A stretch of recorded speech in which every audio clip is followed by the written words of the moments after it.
Достар, енді бізде қазір соңғы видео сабақ. Осы кезге дейін біз барлық тақырыптарды қамтыдық. Ендігі қазіргі тақырыбымыз ол рандомды қойылуы мүмкін сұрақтар. Яғни ол белгілі бір тақырыпқа байланысты емес, ол әртүрлі болуы мүмкін. Сіздің сөздік қорыңызды тексеру, немесе сіздің бір өзіңізге деген сенімділігіңізді тексеру үшін қойылуы мүмкін сұрақтар. Мысалы, ол қалай болуы мүмкін? Осы жерге қалай келдіңіз, немен келдіңіз, күніңіз қалай өтті, таңертең не істедіңіз, завтракке не жедіңіз мысалға, одан соң ауа райы қалай болыпты, жақсы көретін жануарыңыз бар ма деген секілді неше түрлі сұрақтар болады. және де оған біз қалай жауап береміз, қалай болуы мүмкін, ендеше кеттік бірге талқылайық. Ең бірінші сізге қойылуы мүмкін көптеген сұрақтардың бірі ол what are you good or bad characters? Яғни сіздің жақсы және де жаман қасиеттеріңіз қандай? Сіз ол кезде мен тек қана жақсы адаммын, мен тек қана жаман адаммын деп айтып қоймаңыз. Белгілі бір деңгейде өзіңіздің жақсы жақтарыңызды, жаман жақтарыңызды ұялмай айтқан дұрыс. Мысалға, яғни менің жаман жағым деп ойлаймын, ол менің ұялшақтығым. Себебі мен осындай универ кезінде сахнаға шығып активист болғым келеді, бірақ мен ұялшақтығымның кесірінен оған мен жаңағыдай көп мүмкіндіктер бола бермейді деген сияқты айтсаңыз болады. Және де жақсы жақтарым үнемі алға деген ұмтылысым, мысалға. Мен үнемі жақсы жаққа ұмтылып жүремін, үнемі олимпиадалардан сол үшін жоғары орындар аламын, және соның арқасында жаңағы ұялшақтығымды жеңуге тырысудамын деген секілді айтып кетсеңіз болады. Бірақ ол жақта көп дегенде мен осындай әдемілігім, мен мейірімділігім деп енді былай көп өйтіп айтып кетпеңіз. Жалпы бір ғана қасиетті айтсаңыз да, оған кішкене толықтама беріңіз да, неге олай, қалай деген секілді түсініктеме беріп кетіңіз. Келесі, сіздің белгілі бір денсаулығыңызбен қиындықтар бар ма деген сұрақтар болады. Do you have any health problems or are you allergic to anything деген секілді. Яғни белгілі бір денсаулығыңызбен байланысты сұрақтар. Егер де сізде созылмалы ауруларыңыз болса, енді өзіңізге кейін қиындықтар болып қалады ғой негізі. Сол үшін консул уайымдайды да, виза беру мүмкіндігі төмендейді. Ертең ол жақта өзіңіз қиын болмас үшін. Өздеріңіз білесіздер, Америкада медициналық көмек өте қымбат тұрады. Страховка болған өзінде ол созылмалы ауруларға, өзіңіздің бір басқа да бір оны оқып алыңыздар, белгілі бір ауру түрлеріне көмек көрсетілмейді. Ол өте қымбатқа шығып кетеді, сондықтан да көбінесе қиындықтар жоқ деп айтқан дұрыс. Енді жоқ деген үміттеміз сондай болса. Енді аллергияңыз болса, программаны құртуға қатысы жоқ болса, айта бергілеріңізге болады. Яғни бір жануарлар болуы мүмкін, бір басқа да нәрселерге. Келесі, сіздің қоғамдық жауапкершілікке тартылуыңыз жайында. Үміттенеміз, ешкімде ондай болған жоқ, себебі ол үлкен проблема.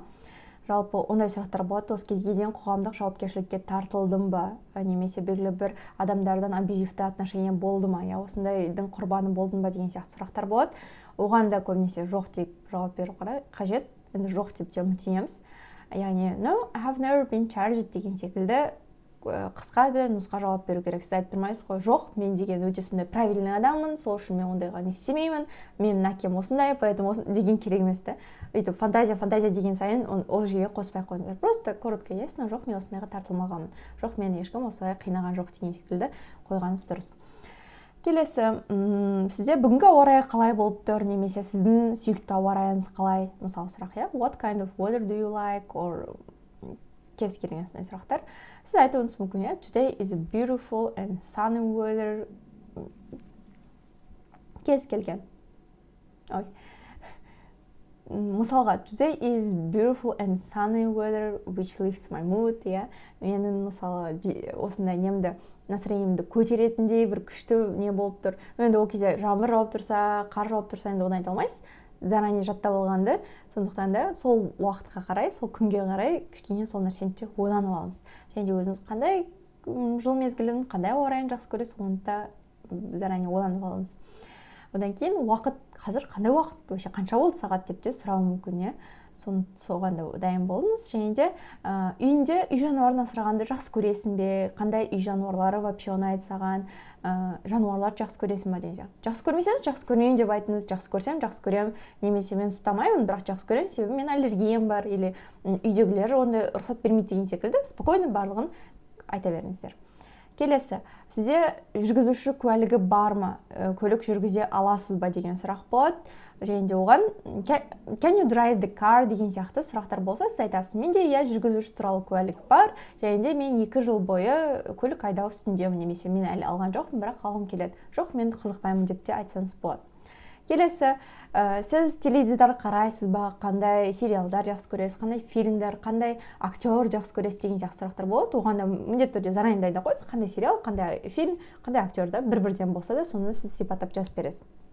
Немесе ұнатпасаңыз солай айтыңыз, жоқ, мен жақсы көретін фильмім жоқ, жақсы көретін сериалым жоқ, или мен барлығын көре беремін деген сияқты.